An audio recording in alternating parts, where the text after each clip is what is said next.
Iran is not just another country on the map, it is one of the oldest civilizations on Earth. Despite many foreign invasions from Mongols, Greeks and Arabs, Iran has preserved its language, poetry and unbreakable identity. Long before the name Iran existed, the Iranian plateau was already home to ancient human communities. One of the earliest great civilizations in this region was Elam, centered around the city of Susa in southwestern Iran. Elam was not created by one sudden conquest. It grew slowly from local people who built cities, temples and systems of writing over centuries. For nearly 2,000 years, Elam was one of the great powers of the ancient world, but repeated invasions, especially from the Assyrians, eventually destroyed it and opened the way for a new era. That new era began when Indo-Iranian tribes entered the plateau and settled there. Among these groups, two would become especially important: the Medes and the Persians. The Medes created the first large Iranian kingdom, but it was the Persians who changed world history forever. Then in 550 BC, Cyrus the Great united the Iranian tribes and began building one of the greatest empires the world had ever seen. Cyrus did not rule like many conquerors before him. He did not simply destroy and replace. He often allowed local traditions, religions, and customs to continue. When he conquered Babylon, he allowed exiled peoples to return home and rebuild their temples. This policy was remembered in the famous Cyrus Cylinder, which many people today see as one of the earliest statements of human rights. Under Cyrus and later rulers like Darius I, the Achaemenid Empire became the largest empire the world had yet seen. It stretched from Egypt to India. It built roads, created provinces called satrapies, standardized taxation, and developed an advanced system of administration. Persepolis became the symbol of Persian imperial power. But no empire lasts forever. In 330 BC, Alexander the Great invaded Persia. Within a few years, the Achaemenid Empire collapsed. Persepolis was burned, and Alexander declared himself ruler of Persia. After his death, his empire broke apart, and Persia fell under the rule of the Seleucids, a Greek dynasty. Greek culture spread, but Iranian identity did not vanish. It remained alive beneath foreign rule. By the 3rd century BC, a new Iranian power rose in the northeast. These were the Parthians.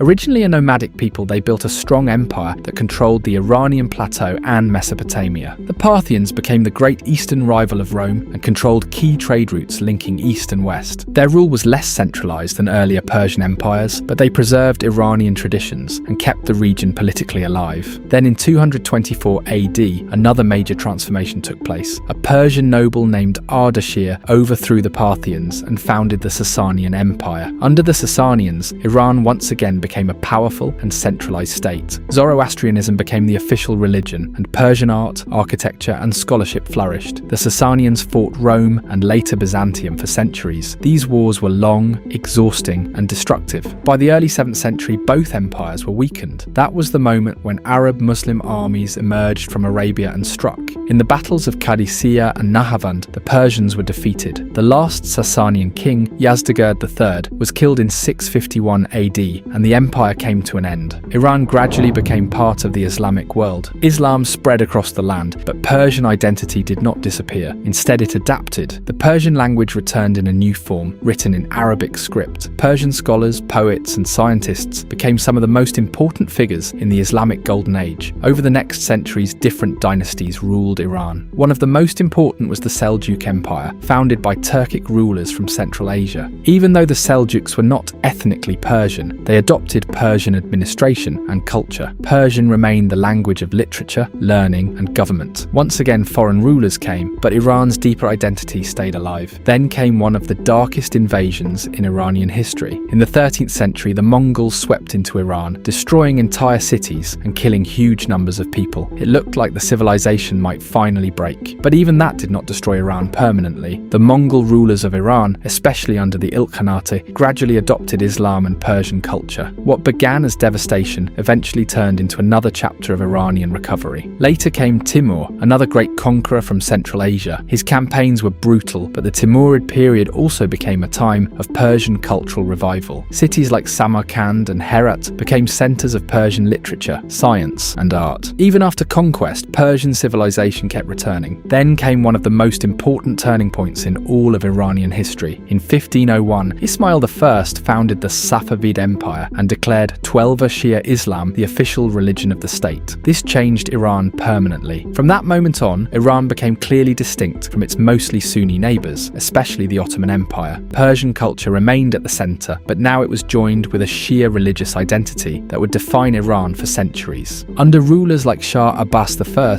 Iran entered a period of great cultural and economic revival. Isfahan became one of the most beautiful cities in the world. Trade flourished, architecture flourished, Persian identity deepened further. Even when the Safavids later weakened, the foundations they built remained. Then in the 20th century, Iran faced a new kind of invasion. Instead of armies alone, it faced foreign pressure through politics, oil, and economics. Russia pushed south into the Caucasus. Britain pushed in from the south to protect its path to India. Iran was never fully colonized, but it was constantly pressured and manipulated. And then the discovery of oil made things even worse. In 1906, Iranians rose up and forced the Shah to accept a constitution and parliament. It was one of the first constitutional movements in the region, but foreign powers feared a strong, independent Iran, and instability continued. In 1925, Reza Shah took power and began building a modern state. He built railways, schools, universities, and a stronger army. In 1935, he officially named the country Iran. But World War II changed everything again. Britain and the Soviet Union invaded Iran in 1941 and forced Reza Shah to step down. His son Mohammad Reza Pahlavi became Shah. Then the oil struggles began. In 1951, Prime Minister Mohammad Mossadegh nationalized Iran's oil. Britain was furious. In 1953, the CIA and British intelligence organized Operation Ajax, overthrowing Mossadegh and restoring the Shah's power. That event shaped modern Iranian politics forever. The Shah ruled with American backing, built a powerful state, modernized parts of the economy, but also created deep resentment through inequality, repression, and dependence on the West. That resentment exploded in 1979 when millions of Iranians joined a revolution led by Ayatollah Khomeini. The monarchy collapsed, and the Islamic Republic was born. This new leadership saw the West, especially America, as a force that had interfered in Iran's politics for decades. Soon after, the US embassy in Tehran was taken over, and relations completely broke down. At the same time, Iran also turned strongly against Israel, seeing it as a close ally of the United States and a symbol of Western influence in the region. Since then, Iran has remained a major force in the Middle East. It fought a brutal 8-year war with Iraq. It resisted American influence. It entered and exited diplomatic phases, including the nuclear deal, but tension with the United States never truly disappeared. And today that tension has reached its most dangerous point. In 2026, the conflict between Iran, the United States, and Israel turned into a full-scale war. Airstrikes hit major cities. Missiles and drones were launched across the region. The Strait of Hormuz was disrupted, shaking global energy markets. Its top leadership has been killed, infrastructure destroyed, but despite all this, Iran did not collapse. For 5,000 years, Iran has been invaded, reshaped, and attacked from every direction. Yet it remains what it always was, an ancient civilization that refuses to die.